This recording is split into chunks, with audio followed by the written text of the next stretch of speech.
Hello student, कैसे हैं आप सब। आप लोगों का स्वागत है कॉमर्स नामा पर। मैं वेद आपको ज़बरदस्त तरीके से स्वागत करता हूं। और अपने क्लास को शुरू करने से पहले मैं आप लोगों को एक छोटा सा शेर सुना देना चाहता हूं। अबरार कासिम साहब ने शेर लिखा हुआ है, उसी शेर को मैं आप लोगों को सुनाने के बाद आज हम लोग टॉपिक के बारे में चर्चा करेंगे, जिसका नाम है bank reconciliation statement. Short form में इसे हम लोग नाम देते हैं बेटा VRS। क्या नाम देते हैं? VRS।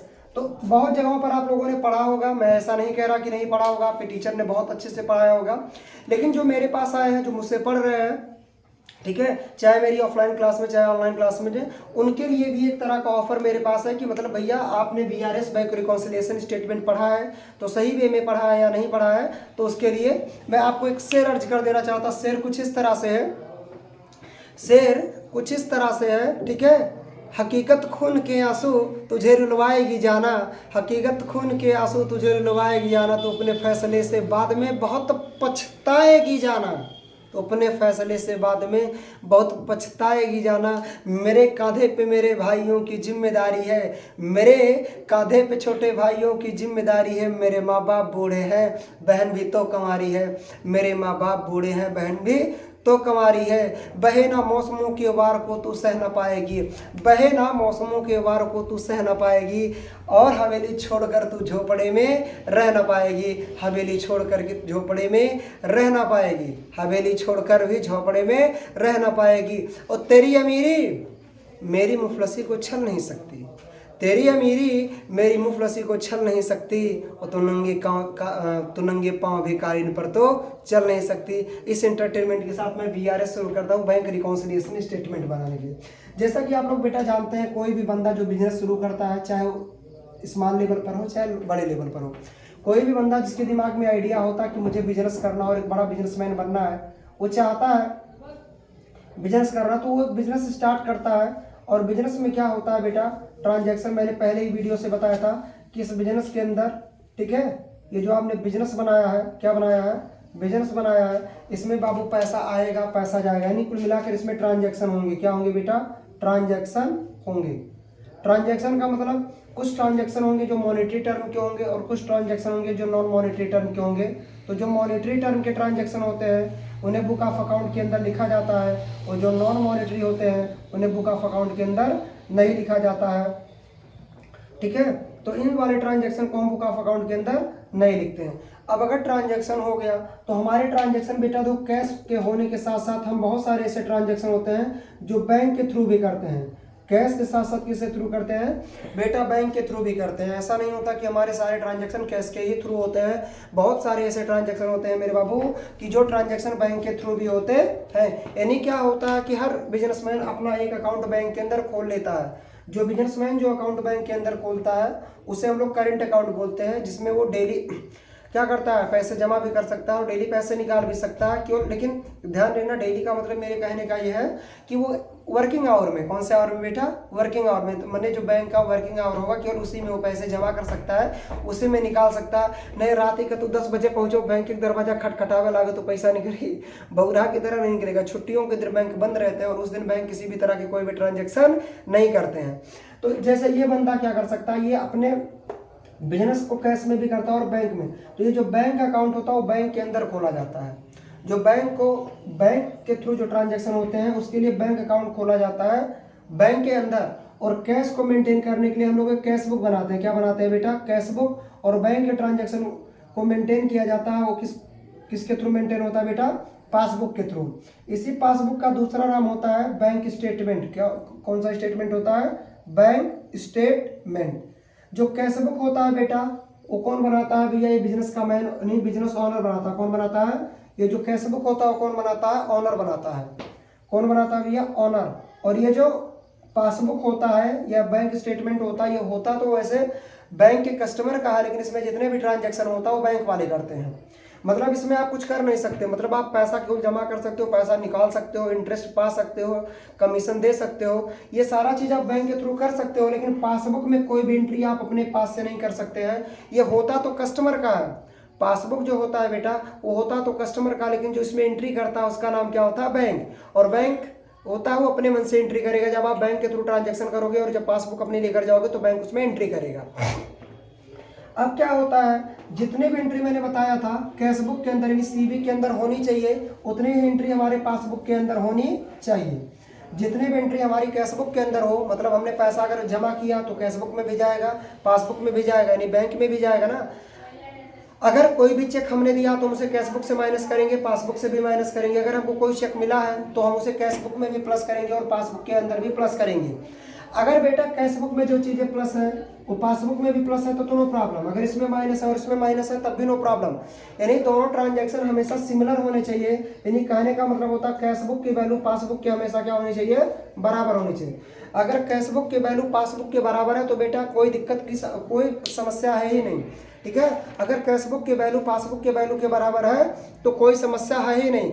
लेकिन बेटा जब इन वैल्यू में डिफरेंसेस आते हैं, अब पूछोगे सर डिफरेंस क्यों आते हैं, ठीक है, डिफरेंस क्यों आते हैं। कभी कभी होता है हम कैशबुक में तो एंट्री कर देते हैं लेकिन पासबुक में एंट्री नहीं करते, क्योंकि पासबुक में एंट्री बैंक वाला करेगा ना, तो जब तक बैंक को इन्फॉर्मेशन नहीं प्रोवाइड कराएंगे तब तक बैंक आपके पासबुक में उसको सपने थोड़ी आते हैं, ठीक है, उसको सपने थोड़ी आते हैं। जिन भी बच्चों को दिखाई नहीं पड़ रहा होगा हमारे वीडियो को पॉज करके आराम से नोट्स को प्रिपेयर कर लेंगे।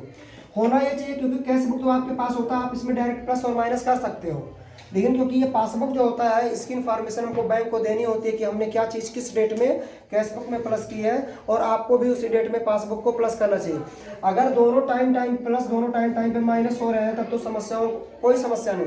लेकिन अगर बेटा क्या हो गया, कैशबुक की वैल्यू प्लस हो गई और पासबुक की वैल्यू क्या हो गई, माइनस हो गई, कैशबुक की वैल्यू प्लस हो गई और पासबुक की वैल्यू क्या हो गई, माइनस हो गई, तो यहाँ पर बेटा इन दोनों के बीच में एक डिफरेंस क्रिएट हो गया। क्या हो गया, डिफरेंस क्रिएट हो गया। इसी डिफरेंस को क्लियर करने के लिए एक स्टेटमेंट बनाया जाता है जिसका नाम होता है बैंक रिकॉन्सिलिएशन स्टेटमेंट के नाम से जाना जाता है। क्या होता है, कैशबुक और पासबुक के बीच में जो डिफरेंस होता है, कैशबुक और पासबुक के बीच में जो डिफरेंस होता है उस डिफरेंस को मेंटेन करने के लिए, सही करने के लिए और उस पता लगाने के साथ साथ सबसे दूर करने के लिए एक स्टेटमेंट बनाया जाता है जिसका नाम होता है बेटा बैंक रिकॉन्सिलिएशन स्टेटमेंट के नाम से जाना जाता। कोई दिक्कत? अब कोई पूछेगा बताइए दोनों का डिफिनेशन क्या होता है, तो आप बोलोगे bank reconciliation statement is a statement prepared mainly in the reconcile the difference between bank balance shown by the cashbook and passbook। Bank reconciliation statement एक स्टेटमेंट होता है जो बैंक बैलेंस के कैशबुक और पासबुक के बीच के, ठीक है, डिफरेंस को बताता है और उसको सही कैसे किया जाए इसका तरीका बताता है। तो बेटा कहने का मतलब ये एक तरह का स्टेटमेंट होता है। क्या होता है, एक स्टेटमेंट होता है जो कैशबुक और पासबुक के डिफरेंस के बारे में लोगों को बताता है और उसे कैसे दूर किया जाएगा इसके बारे में भी बताता। आई बात समझ में? कोई दिक्कत? तो मैं आपको डिफिनीशन में लिख दे रहा हूँ क्या होता है इसका डिफिनीशन। हाँ देखिए बीआरएस का डिफिनीशन क्या होता है आप लोगों के सामने मैंने लिखा है, bank reconciliation statement is a statement. बेटा स्टेटमेंट होता है, अकाउंट होता ही नहीं है। तो अगर कोई पूछेगा बताओ ये पर्सनल अकाउंट है कि रियल अकाउंट है कि नॉमिनल अकाउंट है, तो आप स्पष्ट बोलिएगा ये अकाउंट है ही नहीं, एक तरह का स्टेटमेंट होता है।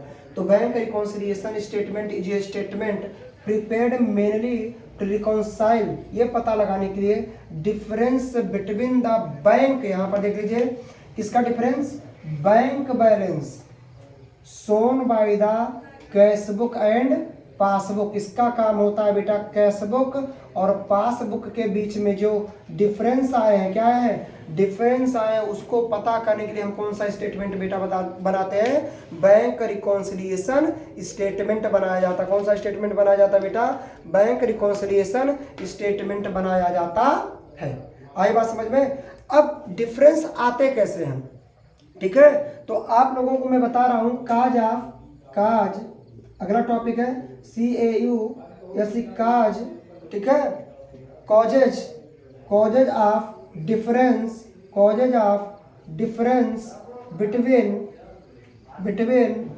Cashbook and passbook. मतलब ऐसे कौन से रीजन होते हैं जिनसे कैशबुक और पासबुक के बीच में डिफरेंस आता है, ऐसे कौन से रीजन होते हैं, causes of difference between CB का मतलब कैशबुक और PB का मतलब होता है पासबुक।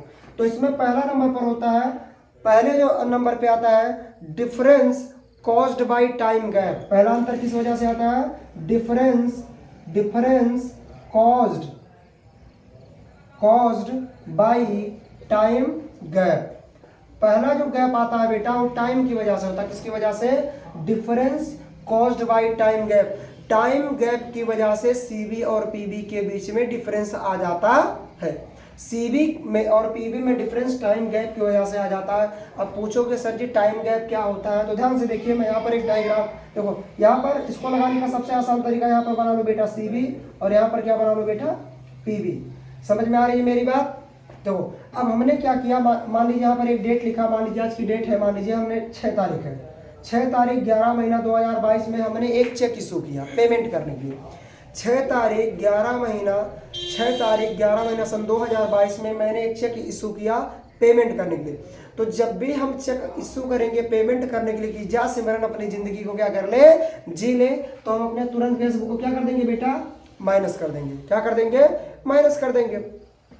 अब क्या होगा, क्योंकि पासबुक में तो हम एंट्री करेंगे नहीं, हमारे पासबुक में एंट्री तो बैंक वाला ही करेगा। अब मान लीजिए बेटा हम उस दिन उस कैश पासबुक को बैंक नहीं पहुंचा पाए, या पहुंचा भी लिए तो बैंक बंद हो गया, तो क्या हो जाएगा बेटा, हमने 6 तारीख में तो उसकी एंट्री माइनस कर दी। अब वही एंट्री कैश पासबुक में भी 6 तारीख को क्या होनी चाहिए थी, माइनस होनी चाहिए थी, क्योंकि आपने चेक इशू कर दिया पेमेंट करने के लिए। लेकिन बेटा क्या हो गया कि उस डेट में आपके पासबुक से के अकाउंट से, मतलब आपके बैंक के अकाउंट से पैसा कटा ही नहीं। क्यों? क्योंकि उस दिन या तो बैंक बंद था, या तो आप बैंक ही नहीं पहुंच पाए, या तो कोई और रीजन हो गया। तो यहाँ पर क्या हो गया, पहला टाइम गैप यहीं पर हो गया कि जिस डेट में कैशबुक से आपने अपना चेक क्या कर दिया, माइनस कर दिया, पासबुक से अपने उस अमाउंट को माइनस ही नहीं किया गया, क्योंकि पासबुक में एंट्री बैंक वाला करता है और बैंक में आप उस दिन पहुंचे ही नहीं। तो यही पहला गैप हो जाता है बेटा, और इसी गैप की वजह से सीबी और पीबी इंडिफरेंस क्रिएट कर देते हैं। और इसी को क्लियर करने के लिए हम लोग क्या बनाते हैं बेटा, क्या बनाते हैं, बैंक रिकॉन्सिलिएशन स्टेटमेंट। और ये हमेशा बेटा बैंक के अकाउंट होल्डर या कस्टमर के द्वारा बनाया जाता है। बीआरएस को बनाने की जो जिम्मेदारी होती है वो बैंक होल्डर या बैंक के कस्टमर के द्वारा किया जाता। तो पहला रीजन समझ में आया टाइम गैप की वजह से। दूसरा reason difference caused by difference caused by errors omitted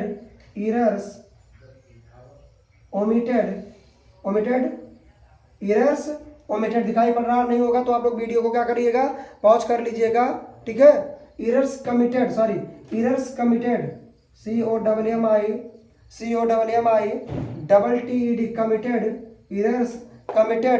in recording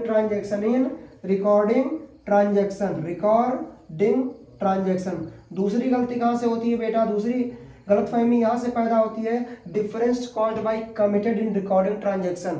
हमको जो एंट्री करनी चाहिए थी पासबुक में वो हमने कहाँ पर कर दी, कैशबुक में कर दी, और जो एंट्री हमको क्या करनी चाहिए थी, कैशबुक में करनी चाहिए थी, उसने वो हमने कहाँ पर कर दिया, पासबुक में कर दिया। कहाँ पर कर दिया, पासबुक में कर दिया। तो हो गया डिफरेंस कि नहीं हो गया भैया। अब इस डिफरेंस को क्लियर करने के लिए आपको क्या बनाना पड़ेगा, बैंक रिकॉन्सिलिएशन स्टेटमेंट। तो आई होप कि आपको डिफिनेशन अच्छे से समझ में आ गया होगा। आई होप कि आपको रीजन पता चल गया होगा कि बीआरएस मतलब सीबी और पी में डिफरेंस किस वजह से आता है, ठीक है। क्लियर हो गया? तो आप लोग इसको नोट्स में नोट कर लीजिएगा, हमारे वीडियो को पॉज करके जरूर नोट कर लीजिएगा। अगले वीडियो में मैं आपको बताऊंगा कि कैसे ये सिचुएशन क्रिएट होती है और कैसे इसको रिकंसाइल किया जाता है। उसके लिए तब तक के लिए बेटा वंदे मातरम, थैंक यू।